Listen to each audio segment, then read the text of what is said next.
Now, we mentioned before about formaldehyde. Formaldehyde is produced in the body all the time. It's virtually impossible to increase the blood concentration of formaldehyde based on environmental exposure. We're always producing it and we're always metabolizing it. On the other hand, if you've got 1 part or 3 or 4 or 5 parts per million, is it going to really irritate you? Yes, it certainly will. The sulfur products are interesting because they do what is toxicologically plausible. They irritate. And because they are water soluble, they get impacted on by the mucous membranes of the eyes and the nose and the throat and the lungs.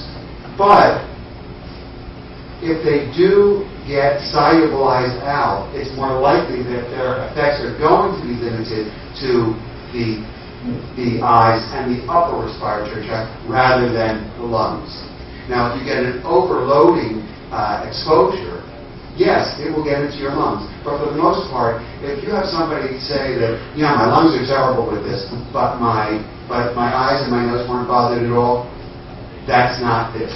Because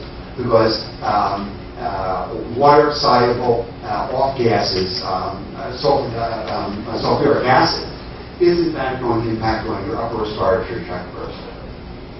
Oxygen gas is going to get into the lungs because it's not water-soluble. So we ask these 4 questions. And what do we use to support these 4 questions? And the answer is we have methodologies. We have toxicologic methodology. And same thing that all of you do. You've got a basis on which you proceed with how you build a building or evaluate a building. And hopefully these are peer accepted, peer reviewed, and they stand the test of time. So we have the toxicologic issues, and those make a lot of sense, which I'll discuss in a minute. And we have epidemiologic issues, epidemiologic methodology, which is really just a matter of, a person who smokes a pack of cigarettes a day for 20 years has a 20-fold increased chance of getting lung cancer. Because we're doing groups of